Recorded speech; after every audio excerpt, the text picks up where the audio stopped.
I Barely Got Here is a collection of stories and conversations based on 24 years in law enforcement. You have the right to be disturbed by some of the content or disagree with the viewpoints. Anything you hear can and will be dosed with sarcasm and dark humor. You have the right to know the discussions will often be graphic with language and themes that are intended for a mature audience. Do you understand your rights? Then buckle up, Buttercup. We're going 10-8. Hello and welcome back to I Barely Got Here. I'm your host again, Kevin Boonsher.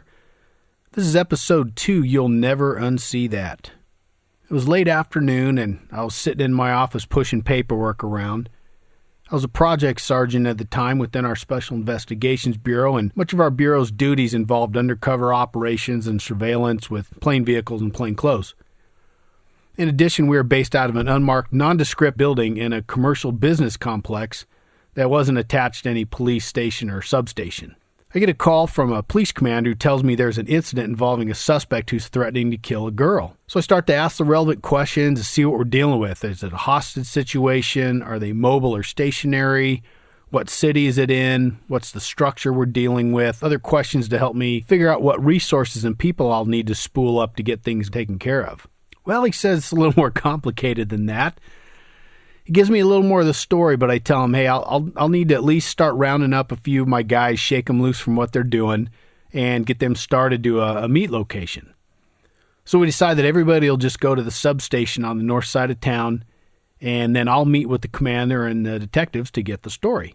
So I call a few of my guys who are also on the SWAT team because I'll need their extra equipment and expertise and weapons, and shake them from what they were doing at the time, tell them, hey, meet me at the substation, hang out in the parking lot, and then I will fill you in from there. So I usually tried to insulate them from having to actually go in and listen to these meetings because frequently they would devolve into just an argument about what we're going to do. So it usually worked out to just have them hang out in the parking lot and then I'd hit them up at the end. I get to the substation and meet with the commander and a couple of supervisors and detectives to get the basics of what's going on. So they explain that all this information is being passed on to them from an ICAC unit that's based in Canada. And I say, well, Canada like a-holes or Canada? And they say, yep. So before I go further, I'll probably need to explain what ICAC is and how it ties into this incident. ICAC stands for Internet Crimes Against Children. It's a law enforcement program that's designed to help combat internet and social media crimes against kids, among other things that they do. The units are active across the United States, and Canada has a similar program. I just don't remember what their acronym or their name was. These ICAC cases had a tendency to get creepy. They involved detectives posing as juveniles that would get enticed by and groomed by these child molester or chomo guys that prowl the internet. It's just creepy stuff. I never worked in the unit, but my work group did assist them at times with locating and arresting and serving search warrants for the suspects that they needed to pick up from their investigations. It was also because of ICAC that I had the opportunity to meet the NBA great Shaquille O'Neal and drive him around a little and have about an hour-long meeting with him late one night, but that's another story. So the Canadian ICAC unit is electronically tracking this suspect who's using the internet to broadcast what he's describing as a countdown to snuffing or killing this 14-year-old girl. He says he's kidnapped her from another state, and I want to say it was Kansas, and he's been sexually abusing her in all sorts of horrible ways. So as the Canadian unit monitors this guy bragging about what he did through this internet chat room, they track the computer the guy's using to a hotel that's in our city. And it's actually just down the street from the substation that we're having the meeting at. So Canadian ICAC contacts our department, and they're put into contact with some detectives for our ICAC unit, and that begins the process of relaying the information, and also our guys start to do their work for the investigation on our side. So we're not only dealing with the possible kidnapping and sexual assault and who knows what of this poor girl, we're dealing with the potential that this girl is going to be killed soon or any time, really. And we all know that this type of incident's not fiction because it happens probably more so than people realize. At some point in the investigation, they get this guy ID'd, and he's a real piece of work. He lives off a trust fund. He spends most of his time traveling around the world, basically molesting kids, getting into child pornography, then taking these vacations in countries that are well known to people like this for the loose child sex laws that they have. So in places like that, if you have enough money, any perverted, sick desire kid can be yours.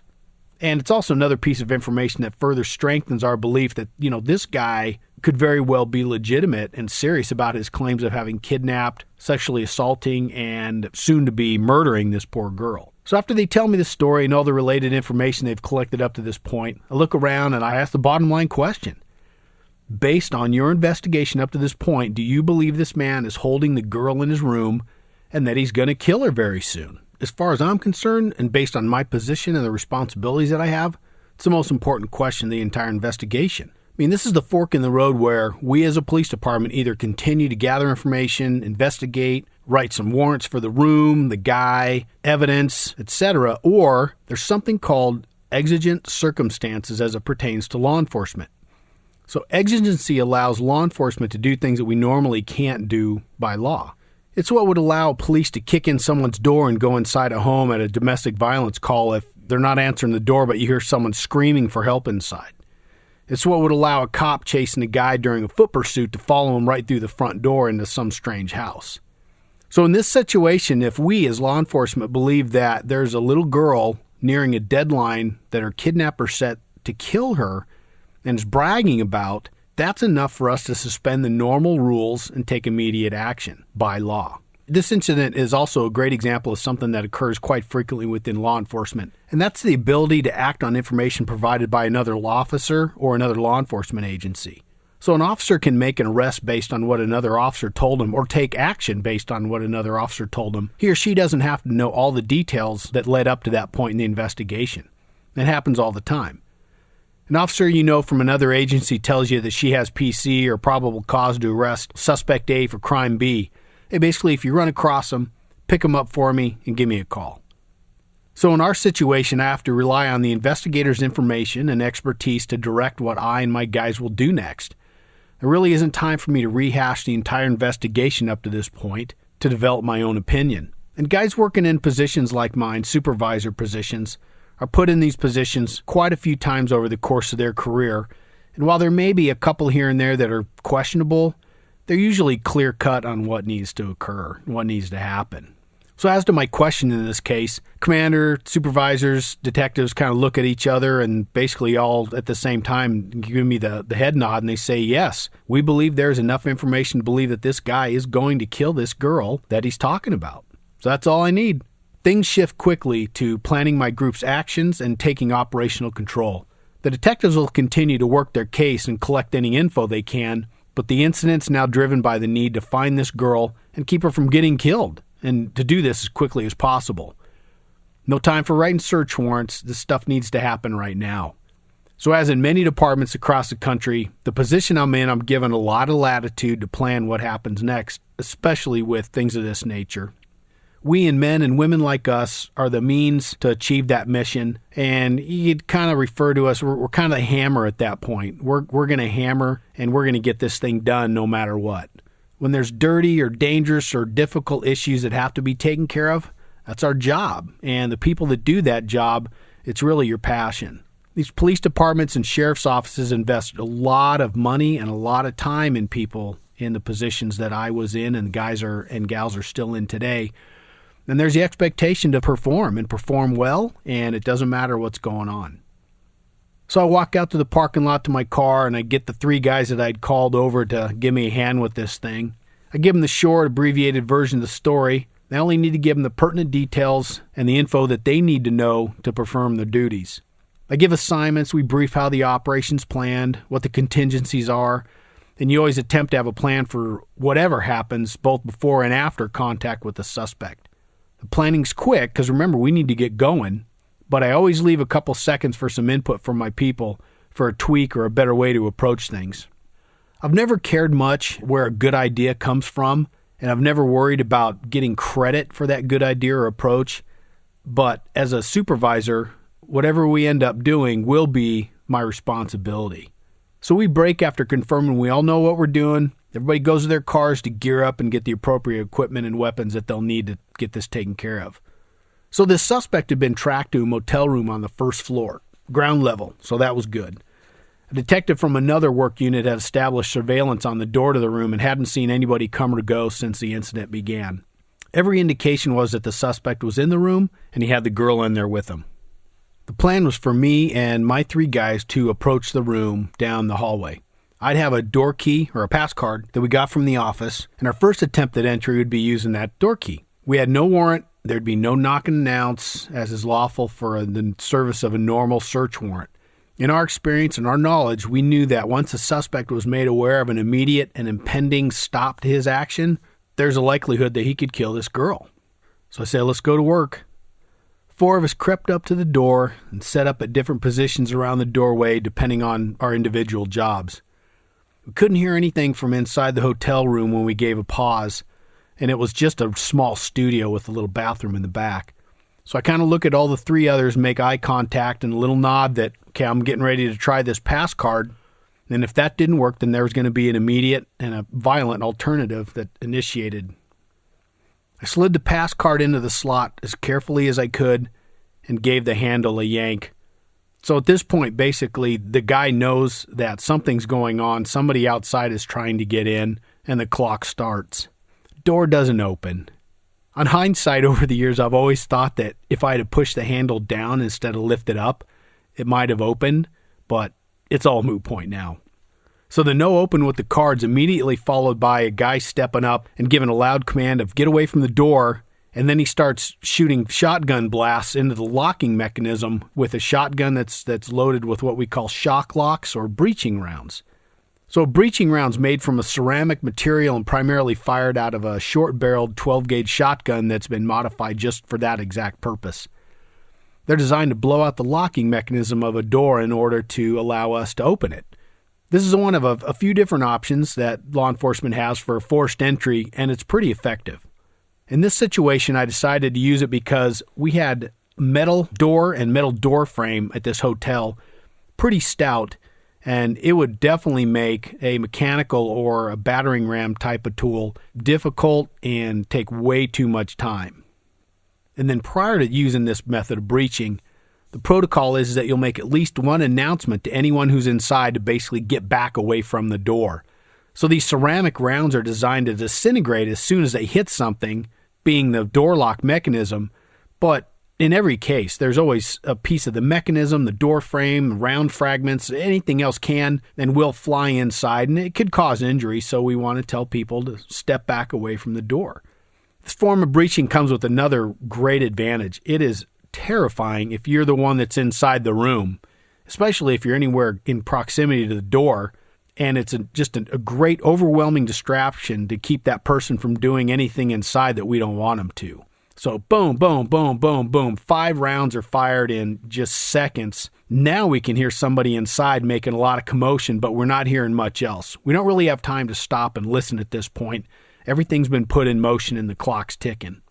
So while the rounds did their job, they disintegrated the locking mechanism. The thing that they did that was unforeseen, that does happen, is the metal of the door and the metal of the door frame got twisted up a little bit, just enough to where we couldn't get the door to push open.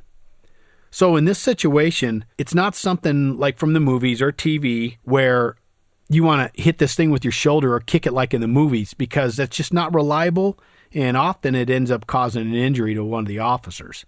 So we had a plan for that. Our third contingency for entry goes right into motion, right after. Another guy steps up with that weighted door ram that I explained.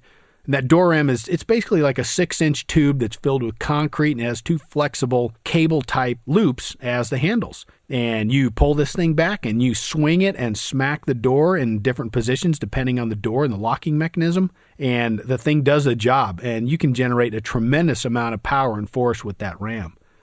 So maybe 2, maybe 3 door strikes with that ram, and the door finally, bam, swings open.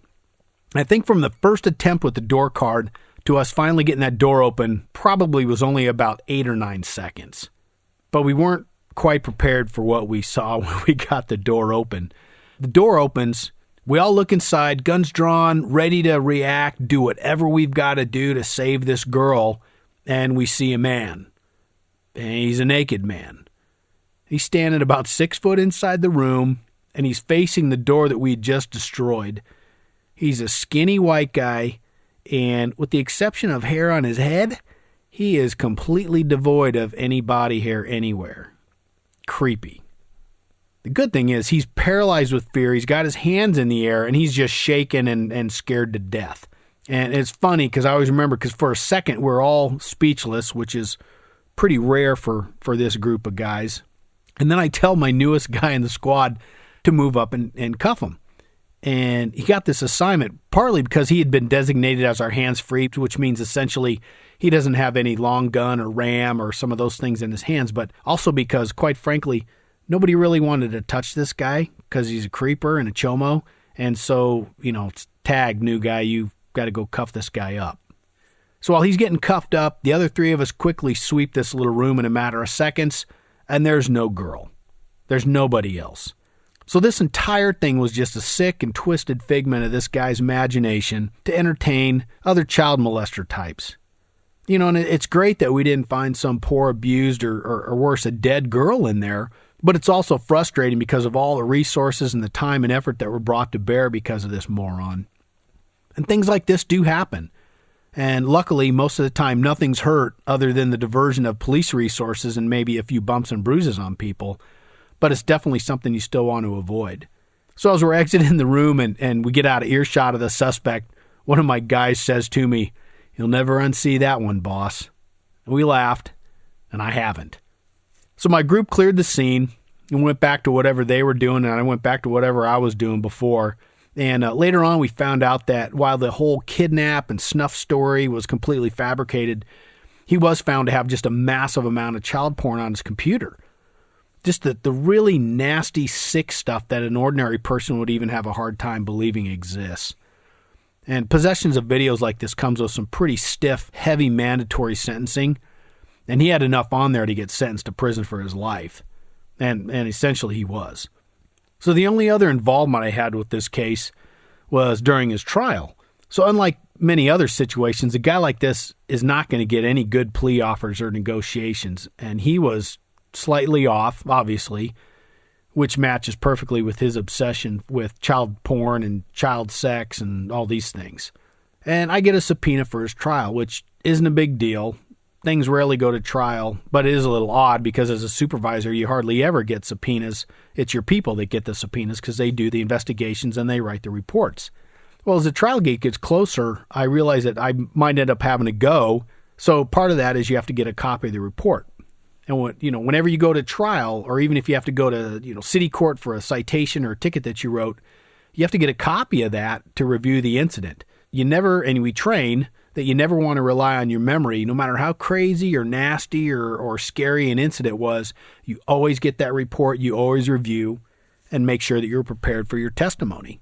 So I know I shouldn't be, but I always was irritated if I ended up having to go to court because it took away from either some project or work or goal or task that I was trying to get done at work itself, or it took away from that precious little bit of time that you got away from work with your family and your friends. But obviously, I get it, and, you do what you got to do. So part of the review of that report was reading the descriptions of the child porn that he was in possession of. And I have to say, I've never read anything so revolting in my life then or since. And many are videos that are well known to these ICAC folks. They're things that have been purchased and traded between these child molester chomo people for years. Most have been traced back to their source of origin. And, ICAC and people like them, they do as much as they can to destroy this stuff. The problem is it's just proliferated so much, and there's so much of it out there, and so many people have it, and it's hard drives and thumb drives and other storage devices. It's just all over the place. Hard to believe, but that's the case. Well, some of this involved toddlers, and one involved an infant. So stuff like this is why half these child crime dicks, that they end up having PTSD after working these cases for very long. It's just amazing. I always appreciated these men and women who worked the cases because I couldn't do it. And then think of sitting across a table from someone like this, that would just really try your self-control to no end. So for some reason, this guy wants me at trial. That's why he subpoenaed me. And so there I was. I got to go. So you talk to the prosecutor to find out what the defense will be asking you. It's all kind of part of the rigmarole in the game of going to trial. What's the defense plan on asking me about? What are you going to cross-exam with, Mrs. Prosecutor, blah, blah. The prosecutor, she couldn't tell me. She said that he was really vague and he just wanted to ask about lighting in a search of a vehicle. And then, she reaffirmed the fact that, this guy's a nut. So on my day for testimony, I wait in the hallway for my turn, and at a break, prosecutor comes out, and she said the guy's just making a mess of things, which, anyone who self-represents does. I don't care how smart or how good you think you are, don't ever self-represent unless it's a traffic ticket. And even then, if you have the means, have someone go in there and help you out. So as with most people that try to do something like that, he kept trying to make statements and rebuttals instead of asking questions of the witnesses. And the judge wasn't having any of it. So, which is all good. It's just, all good for our side. It strengthens the state's case. I get called to testify and walk in the court. The bailiff comes out in the hallway and they get you and they say, hey, it's your turn, basically. So I get sworn in. I sit in the box and give my spiel of kind of who I am and what I do. And it's funny because this was the first time I'd seen this guy for, months. Seeing as the last time I saw him, he was butt naked and not the nicest thing to have to look at. But it is a funny situation. You're sitting in the courtroom setting. It's very official. It's very, everybody's all dressed up. And I, in the back of my mind, keep remembering how I had the misfortune to last see this guy. So it goes exactly as expected. He starts with half a question, and then he starts to launch into a statement about some aspect of the investigation. The judge stops him and once again reminds him how things are supposed to work. Questions and answers, no statements. And I just sit there, waiting for a legitimate question. So after stammering around for a while, he finally asked me this one question. It had something to do with his car that was parked out in the parking lot. He asked how we could see into his car that was parked in the parking lot when it was so dark outside. And I'm sure we did shine light. Anytime you do something like that, you check vehicles in the parking lot to make sure that there's, no girl inside the car and the trunk and everything else. We did all that stuff as well. So I'm sure that's what he was referring to. But, I just have to pause for a minute and I glance over at the judge and to the prosecutor, and they both kind of know what's coming. And I leaned toward the mic a little and I said, we have a lot of flashlights. And so everybody in the court, some of the jury, stenographer, bailiff, judge, everybody kind of stifles these giggles and their laughter, well, except for the suspect. And of course, I have to keep a straight face because I still need to be respectful of the setting, and quite frankly, it was just kind of funnier that way. Well, he stammers around a little bit more, and then I was turned over to the prosecutor for cross, and I don't even think she had any questions, so I was excused. So as I'm kind of making my way back out of the court, she kind of gives me a nod and says, hey, wait in the hallway for me. I think they were getting ready to take a short break. So anyway, I waited in the hallway and she comes out and she's kind of giggling, and we both just had a really good laugh about it. She actually was like, oh, because we started getting a little too loud, but it was just so funny. I remember it really clearly. That guy, he's gonna spend the rest of his life in a penitentiary, which is where he belongs, and quite frankly is better than he deserves. So with that, I close this episode of I Barely Got Here. Thank you for listening, and please check back for new episodes. If you have any questions or comments, please let me know via email, ibarelyGotHere@gmail.com, social media, our webpage, and I will do my best to address it. Sam42 is 10-7.